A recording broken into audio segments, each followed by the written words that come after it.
So the accountability mirror is something that I kind of came up with in high school. Like I said, I started shaving my head when I was 16. And I got caught up in trying to impress so many people because no one liked me.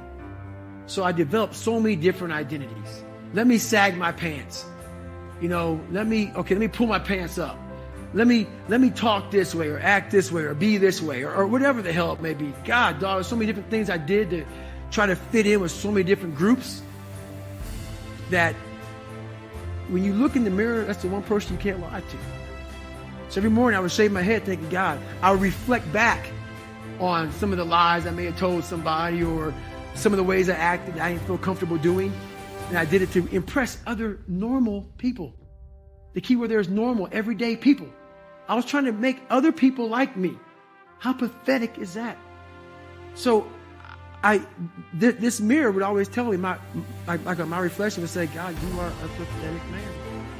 How does that feel every day to be this way? So I would just start having myself accountable. How did I attack today? How did I attack yesterday? And if I didn't do something I was proud of, I would write down a sticky note and I would fix it. So then my senior year in high school, it was a totally different David Goggins. Can you give an example of something that you wrote down and fixed? All right, there was a lunch table. I wanted to sit the cool guy lunch table, man. I wanted, even though everybody was calling me nigger all the time, I wanted to try to act like somebody I wasn't so I could fit in. And I sold my soul to the devil. Trying to act like, I'm David fucking Goggins. That's who I am. And so I wrote down on a piece of paper, fuck the table, sit by your fucking self. And that's what I did. And guess what happened? My table became a table people started sitting at. Because a whole bunch of people in that lunchroom felt exactly like I did. I had a laundry list of things that I write down in this fix. So I write it down and fix it. Were there things that you look to for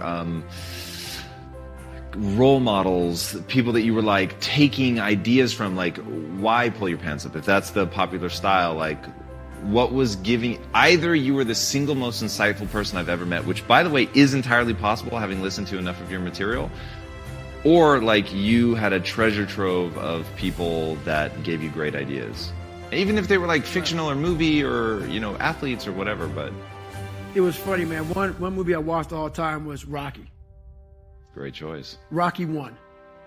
And I related to Rocky a lot because of one of the smart guy, just tried real hard. And the one scene that I related a lot of my life to, still to this day, was Rocky 1, round 14. And this is where I got taken souls from. If you look at round 14 of Rocky 1, Apollo is beating the shit out of Rocky. Rocky falls down this corner. Mickey's saying, stay down, stay down. Rocky didn't hear a fucking soul. Apollo, after he knocked him down, turns around, hands in the air, like I finally knocked down this animal. Apollo doesn't know it, but Rocky is getting up. Apollo turns around the second Rocky gets up. And Apollo looks at Rocky, and Apollo looks at him with a look of like Rocky just took his soul. Apollo shakes his head, and Rocky has his gloves and emotions towards Apollo. Come on, motherfucker, I'm still here. And this song comes on that I played. So when I brought the Guinness Book of World Records, it took me 17 hours to do 4,030 pull-ups. I listened to one song for 17 hours. 2 minutes and 17 seconds. I listened to that song for 17 hours, nonstop, on repeat. So the image in my mind of a man was not one that had earrings, sagged his pants. I had this image in my head, and I was going to fulfill that. And I didn't do any trends. I stopped trending. I stopped being this guy who whatever was new, fuck it, that's not what I believe in. I'm doing this. This is what I want to be. This is what I'm going to be. So. It's incredible. How do you experience beauty and joy in your life? What situations do you put yourself in? What makes you laugh? What's the fun stuff for you? It's funny you say that. I just retired from the military in November 2015. And I was going and going and going and going. And I never really, I was a happy guy, but I'm never in the moment of like sitting back and I want to travel here to have fun and do this and that. I've never been that person. But the first time I really got a chance to experience true happiness and true peace was so what I did to myself to become who I am today, it takes a great toll on your body. So I believe God gave me time to rest and he took me out of commission. Not even the mind of Goggins could get me back up. So I had about a good 6-7 months where I was out. And when I was out, I had time to reflect on all I had accomplished. And that was the first time in my life where I sat back and said, wow.